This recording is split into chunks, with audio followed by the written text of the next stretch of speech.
guys, let's talk about Proposition 52. Proposition 52 is titled Medi-Cal Hospital Fee Program, Initiated Constitutional Amendment and Statute. Before we get into the details of Proposition 52, there are some things you should know. For example, what is Medi-Cal? Medi-Cal is a program that provides health care for low-income families. Currently, Medi-Cal helps around 13 million Californians, and it is funded by the state government as well as the federal government, each of which pays half of the cost. Alright, so now back to Proposition 52. In 2009, a hospital quality assurance fee came about. The proposition is exactly an extension of that. Great, now you know. Okay, but what is that? I'm glad you asked. The Hospital Quality Assurance Fee is a fee that is imposed on private hospitals for two reasons.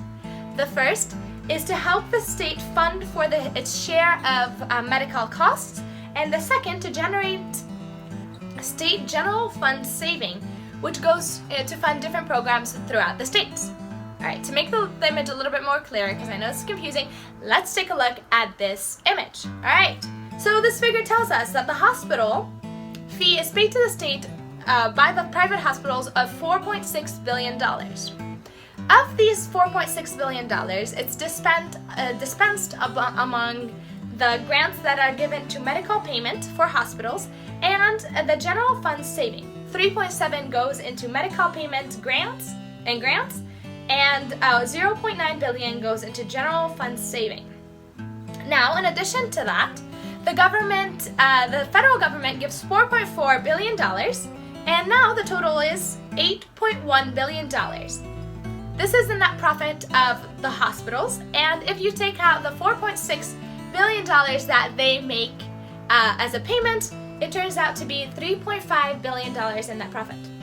Now, the official summary of the proposition says, Proposition 52 extends indefinitely an existing state that imposes fees on hospitals to fund medical health care services, cares for uninsured patients, and for children's health coverage.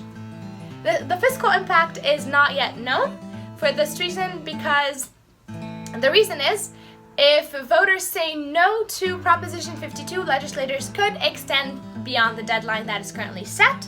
And if that is done, the fiscal impact will not be great at all. However, if legislators decide not to extend, then the fiscal impact would be great.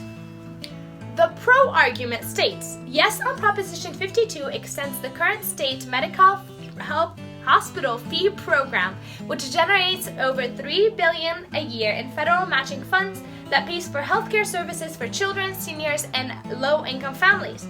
Proposition 52 prohibits legislators from diverting this money for other purposes without voter approval. The con argument is the following. Proposition 52 removes all accountability and oversight of over $3 billion of taxpayers' money. Gives $3 billion to hospital CEOs with no independent audit and no requirement that the money is spent on healthcare. The money could be spent on lobbyists, perks, and salary for hospitals bureaucrats instead of children and seniors.